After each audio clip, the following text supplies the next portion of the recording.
Hello everyone and welcome to another cast. Actually, this is going to be between Alive and Cypher. Cypher, not a super recognizable name for me, but this is from the BTSL Asian, well actually Korean, to be specific, Korean qualifiers that happened on June 3rd, 1st? No, July 1st, sorry, we're in the month of July. Something around that time anyways. So I was told this was a very good best of 3. I don't know who wins, but I know who I expect to win, which would be the other guy. But let's do the introductions and talk a little bit more. In the top left, as the yellow Protoss, he is Cypher. In the bottom right, as the blue Terran, it is Alive. So, Alive, a very recognizable name for most of us. If you watch any online cups for Korea, then you've seen Alive. If you watch the GSL, then you've seen Alive. He almost always makes it into the GSL and then makes it maybe to the round of 16, but hasn't had much luck in getting much farther. This guy had some, we'll call them peaks, with last year, early last year. And while it seems like the beginning of the year is the time that he peaks a little bit, it's nothing consistent. It's not like a live thing to do. It just seems coincidental. Last year it was like March around that time. He seemed to be doing really well. It was almost the next great Terran.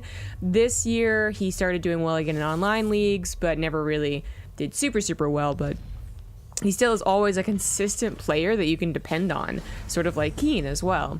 And maybe makes a couple of splashes in like a super tournament or something like that.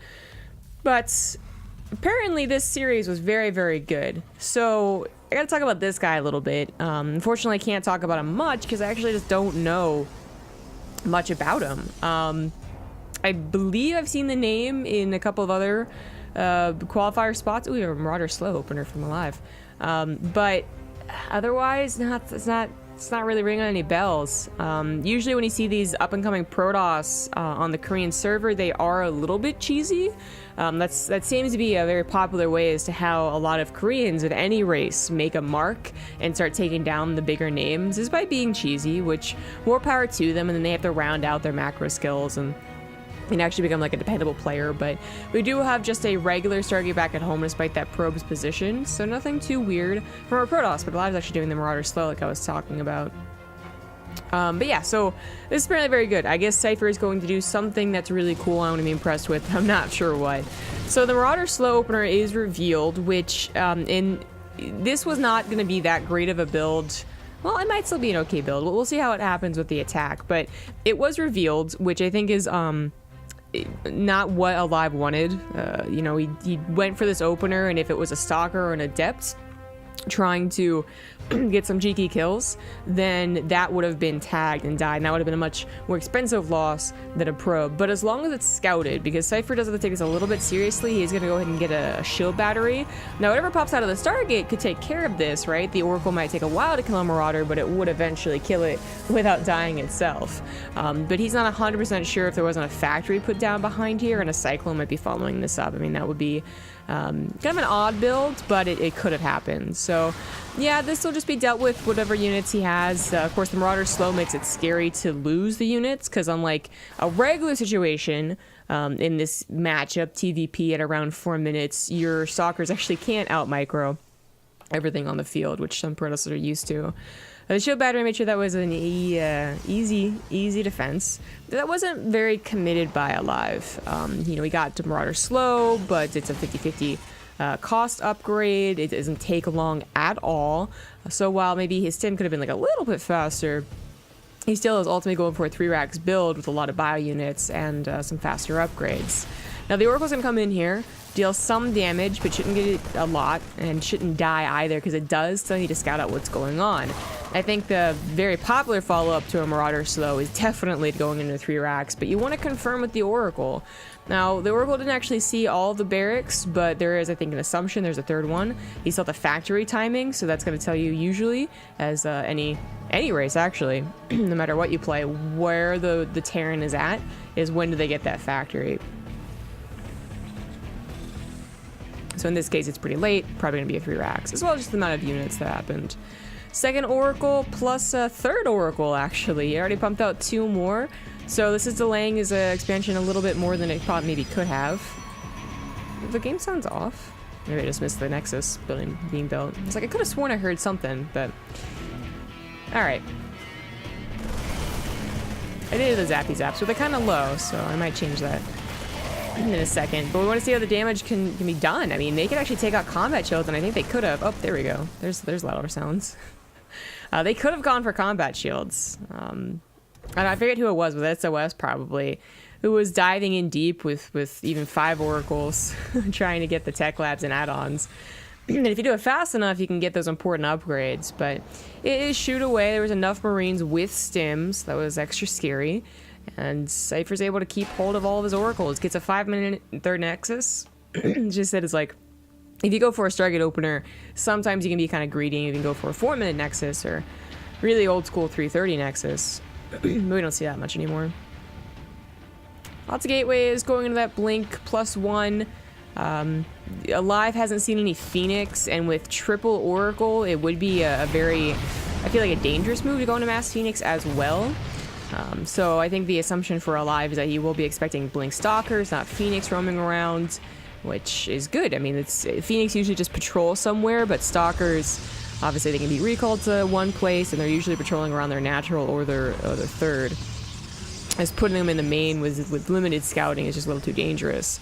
But that's where the drop is going to go into, and the Oracles have been all fancy doing all their damage, but they've missed their main purpose, which is getting that scouting down. They're supposed to have cast Revelation on these medevacs to stop this from being a surprise. Now, will it do a lot of damage? Well, that remains to be seen, but there's the recall that I was talking about.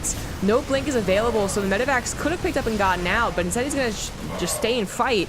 Takes out a couple of sentries, takes out a portion of the Stalker army, and a half a dozen probes, and and almost called Cypher, okay, to kill his own Stalker, but also saves one of the medevacs, which that can be boosted out to the left side a little bit later. An attempt to kill a couple of cheeky probes over to the right side does not work out, but it was a good attempt. I guess the left side also had something in mind, but just continuing with drops. Alive is also getting a 3rd CC. A little behind, yeah, that third Nexus, but it's not like it's fully saturated, so this is still a very good time for the Terran. Also getting the rest of his production, going up to those 5 barracks. Now, as a Terran player, in any race really, if you're going to do something that's committed, like a drop or, a depth running through or something like that, you're going to have to worry about a potential counter. I mean, how much of the army do you really kill? In this case, Alive killed enough of the army that, you know, this army supply difference isn't that bad. The counterattack probably would not work, especially because Cypher doesn't have charge. This had Woodamines in it. They are pulled away from. Nice response from Cypher, even though he's already lost 6 probes in the natural. He's gonna have to sacrifice something. Oh, like actually Blink Micro out of this, which is exactly what he's gonna try and do. Oh, but he messed up. There we go. Oh no, he messed up again, but in like the worst way. Okay, that sucks. That's unfortunate. There's so many things happening that I can guarantee this guy is, I believe he's GM on Korea. I would be surprised if he's not.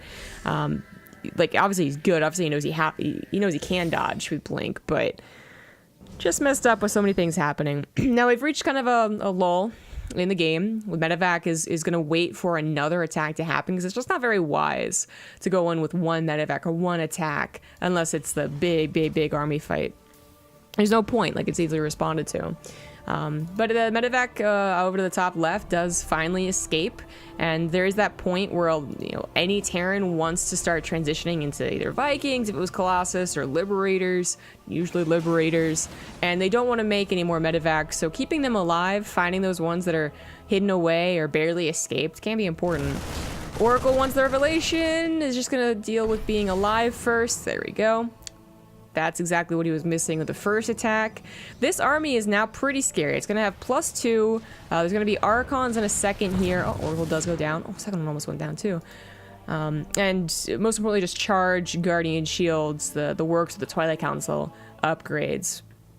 So Live's got to be a little bit careful with how he does this. Very even army supply, kind of evenish upgrades, right, with 1-1 versus +2. Scans the stasis trap, but is going to try and engage here. Those Zealots run right into the Woodamines, and ooh, they clump up pretty bad. So that was a nice kill on the Woodamines, but while that was happening, the Stalkers were microing against the medevac, so no more healing on this army. Another round of charge lots, I think, would have done it. Oh, that 1 week medevac being a true hero. But it's going to be the Blink Stalker micro that actually cleans this all up, and that was kind of impressive. Most Protoss, not just, I guess, like Masters and below, but actually even Pros, would just warp in Zealots, spam Zealots as much as possible. Because they're also only minerals. I mean, there's definitely a reason they do that. But if you can go into these Blink Stalkers in this number, I mean, the Blink Micro can work out. You just have to be so careful about it, as the Marauders have recently been unnerfed, or you can say buffed, sure, whatever, but technically unnerfed, and they're pretty good against Protoss again. But this is an army full of... It's not very big, but it has important units like the Liberator and 2 Widow Mines. As you can see, if it's only the bio, the Stalkers are microing against it. As micro is just a little bit late on one of these 2 of these Stalkers, but some pretty good micro here. Liberator's going to siege up. Is Cypher paying attention? No, he's not. So that's going to be quite a few probes lost, and there's nothing back there to defend, as all of the Stalkers are on the front line being aggressive. For the reason I guess you don't really see just pure Stalker being aggressive. At this point in the game, 11 minutes, there's going to be a lot of options to the Terran. Liberator harassment, double drops, triple drops. They're going to have a lot of production as well. So it feels like there's a very limited time as to where pure Stalker should be across the map trying to deal damage. If they're across the map, they better be with a Warp Prism and a bunch of Zealots. Zealots? I guess that's Zealots with charge. They try and kill the Terran. Well, now he has all that. And he also has Storm. Yes, he does. And 2-1, whereas alive, most Terrans do kind of push off that 2-2 unless they find themselves in a very good position, I've noticed. And in fact, alive only went for the +2 attack. That might be a mistake, though. I think he actually did want to get the second upgrade armor, but maybe misclicked as he is banking enough gas to do so. That's a little awkward. We also have Immortals in the mix now, which obviously the Marauders can be good against a lot of things, but Immortals do still kind of straight up counter them. That's what they're designed for. And the Storm, you can blanket the Terran army with enough Storms, even Marauders will eventually fall. It's a bit of a positioning game here. Alive has Liberators trying to help out. Gotta be careful with how they are positioned, and Widow Mines can still help clear up that Zealot fodder. We don't have a Warp Prism. That is the one thing that is missing, and since we have a Robo, I'm gonna be a little critical of that. Not much else happening on the map, but it is important to note that Alive also has taken a 4th base to Cypher's 4th base, but with more SCVs. Alive up to 76 SCVs, actually a higher number than we usually see, unless you're really trying to push the late game, and most Terrans in this matchup don't try and do that. But Alive has miscalculated here. The Liberators on the wrong side. Ghosts are not going to be able to get their EMPs. And even if they did, there's still so much army left over. He went for a big pickup. I guess he assumed the Observer wasn't on the army and that he would be safe to do this, but the Ghosts all die and only grab a couple of the High Templars. 2 more Ghosts are looking for it, but at this point, it's not really about taking away their energy. It's about killing them, as there's nothing to take advantage of the lack of Storms anyways.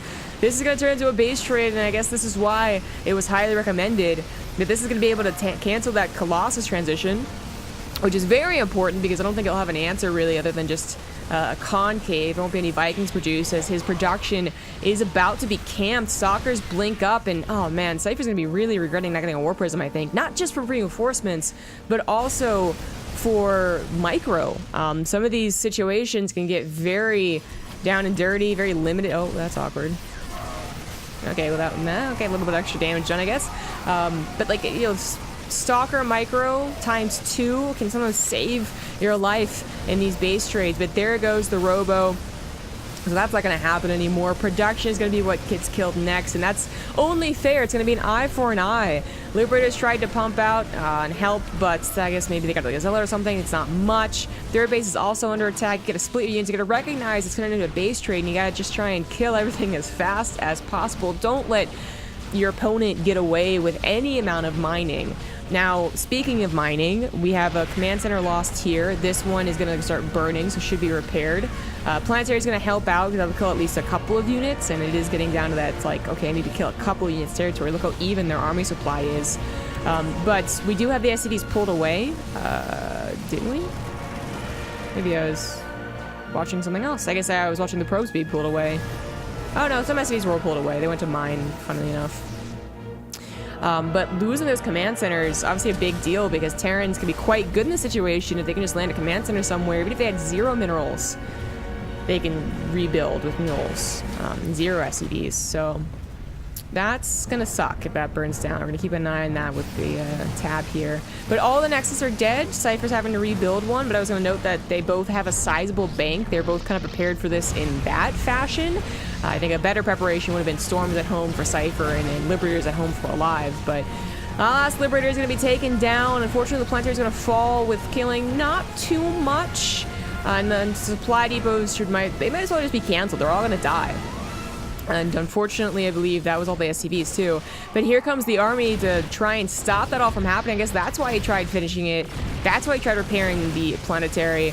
But this army, it's going to use a choke. This play ends up being very, very helpful. Cypher, I don't think he can actually do this through the choke. He has better upgrade to 2-2 versus only 2-1. And he doesn't have any storms.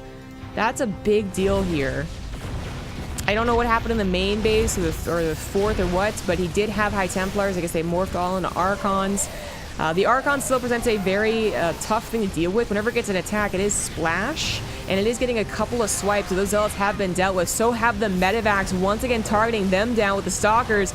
Immortals take out Marauders fairly easily. Army coming from the backside. It's coming down to literally the last few units, and it's going to be micro against micro, which usually Stalkers can win out, but that Marauder slow, beginning of the game, it has been this way since like minute 3, can stop that micro from happening, but Cypher is starting to use all of that minerals. All those minerals that he's banking up to build production, and he can build, once he gets the Cybernetics core, he can build those very important Stalkers to micro. He can also just build straight up Zealots, even if he didn't have a Cybernetics core, which have charge, just to be very, very helpful to get. Now, two Marauders do find this. They're going to go for that pylon. The other 2 pylons aren't ready to go yet. But the Stalkers find the building command center, and this is still very, very close, but another one is already being built by a live Cypher. He could make one more Nexus, but instead warps in 2 Zealots. All of these units are so low, and they're not going to be healed, so Zealots just get one swipe. Charge automatically deals damage as soon as it connects, so it already is fairly effective, but those Marauders were slow. Just take them out. This one Marauder, is it going to die? The Stalkers come forward to try and take it out. They do. Same for that Marauder. And this is a situation where Cypher just needs to try and force as many sims as possible and then run away, but he's not running away. He's actually trying to take the engagement, but those Marauders, they deal so much damage, they're going to kill the Stalker. I absolutely think that running away in that situation is the right call and waiting for the shields to regen, because you know that they do not have access to Medivacs quite yet. Now, the Observer does see, and that's why I said quite yet, that the rebuild process is on the way. And Alive might even be worth building engineering base so you can build a planetary. I think that might just hold those defenses and lead them to a victory, but it would be, you know, kind of base, like literal base, like with production and everything against base for production and mining. This is a tough one to call, but Cypher's starting to use that gas bank that he had to build some sentries. It's not a bad idea. You can stop them from microing against the Zealots. You can also get Guardian Shield to help out a little bit, but that's usually more effective against Marines and Marauders. I would definitely prefer to see some Archons more as opposed to sentries, although I did see his plan. That Stalker warped in was in a bad place. The Marauders rushed forward. Alive is still building 2 Marauders at a time every once in a while. This last Stalker is going to die, and the probes are not able to save it. There's enough production, just barely, for Alive to do this, I think. He has no mules, only 9 SCVs mining, but Cypher only has 9 probes right now, and that's it. GG. And no wonder why this was recommended. That was a very fun base trade down to literally the last few units. And I guess Cypher, even if he had tried to micro with the shields regenning, if he couldn't take out Alive's production, then it wouldn't have mattered anyways. So that is, that's a heartbreaker right there, but it is a best of 3. So now we're going to get into game number 2. Welcome back, everyone. Or actually, this is probably just going to be spliced in the middle, so I should just say, hey, welcome to game number 2, since you didn't have to change YouTube videos. But this is game number 2, and we have in the bottom right, the guy who just lost a very, very, very close game. It is the yellow Protoss, Cypher. In the top left, as the blue Terran, he is Alive. Not his usual portrait, by the way, decal. It's a replay bug, I believe. One of the Blizzard developers, I think. I don't know why it still exists, but apparently it does. Now, last game just got topsy-turvy because Alive was the one that decided to go for a Doom drop. Cypher, I do not believe, I didn't check his vision, but I'm pretty sure the Observer wasn't close enough to see that he had picked up, but obviously if that was the case, then moving in like he did is the absolutely right call.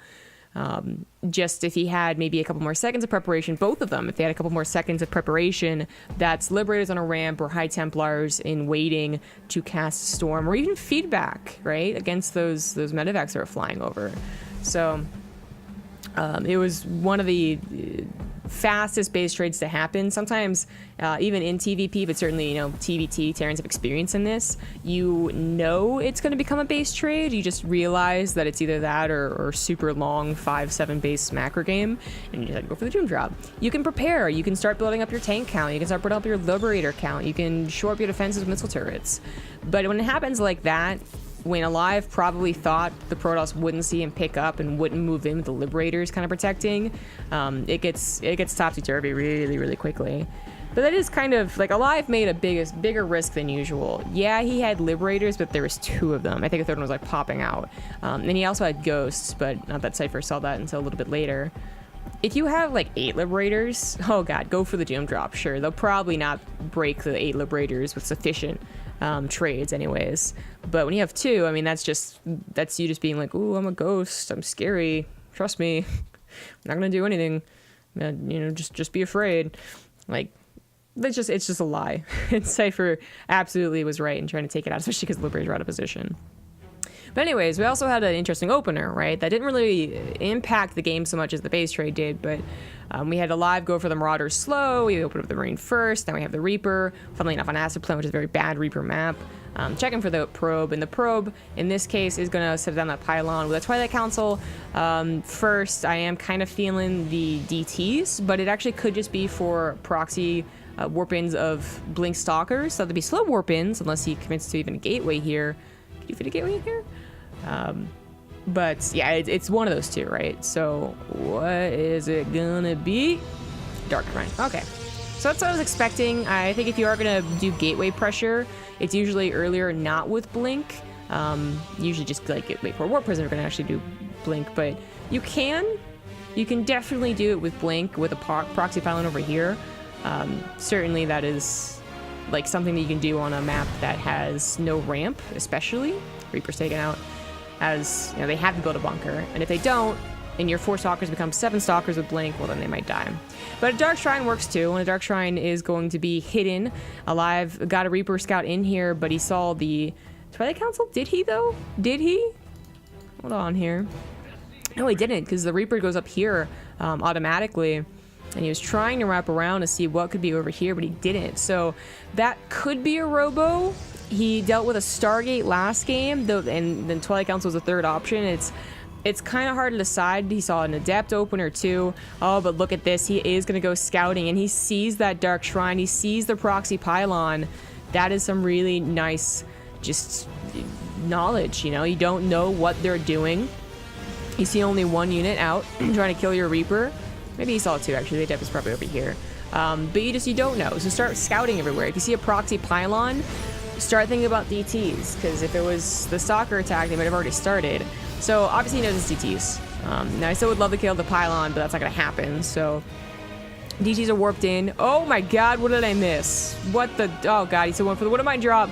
Oh, and even Cypher wasn't paying attention. 13 probes die, and he picks up the Wood of Mines too. No access to Stalkers quite yet, as he just used all of his minerals to build those DTs. The bunker holds, and Alive, he was playing a little bit risky with doing this. He went for a wall instead of going for an engineering bay and missile turrets, and he wouldn't have that many units anyways to deal with it. But boy, did it work. And now he's going to have a couple of Cyclones to help out. He still has the 2 Wood of Mines that can go in the main base again. This is just a horrible game for Cypher. He was so close to getting a win last game, but went down the super cheesy path in the second game, and it has not worked. There's plenty of reasons why he thinks that DTs would work. It's very hard to scout an acid plant. There's so many places to scout if you are trying to scout for the literal proxy tech building, but it just did not work this game. Wood of Mines do go back in. They're going to get a stock at the very least and 4 probes. That one's a little redundant, but he's going to save the Wood of Mines again. That's amazing. That's so good. He also scouts that it's not some attempt to go into super macro greed. It's an attempt to go into super all in. Sees a lot of gateways. But with I mean, this wall was twofold. It helped keep the DTs out before the Raven was ready, and it also helps against charge ult attacks. Now the base does fall, but this is, or the bunker, sorry, but it's like, it doesn't matter. Like, this is not enough units. The auto turret even helps out a little bit. This Raven's gonna be very useful. Cyclone's very good to have, and even in this case, the Hellion's good to have.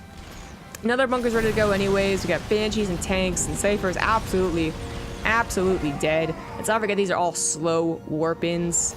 It's not like you can immediately bring up the attack again.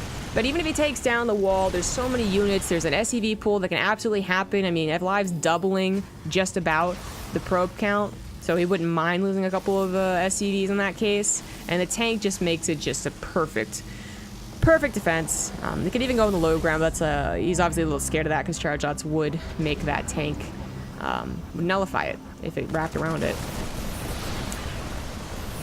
Forceful to stop the SCVs from repairing is always a good move. Anti-armor missile, as the Raven just barely got enough energy for that. But that tank is shelling away. There's a second bunker. There's now a Banshee with no answer to it. GG, alive, making that second game look a lot easier than the first game. Takes the 2-0, and I guess that's it. So, it was the first game that was the real nail-biter, but it was certainly a fun one. Thanks, Rifkin, for suggesting that. And thank you guys for watching. Please subscribe down below, and I'll see you later on the YouTube channel for more casts, more builder tutorials, more all that stuff. Bye, guys.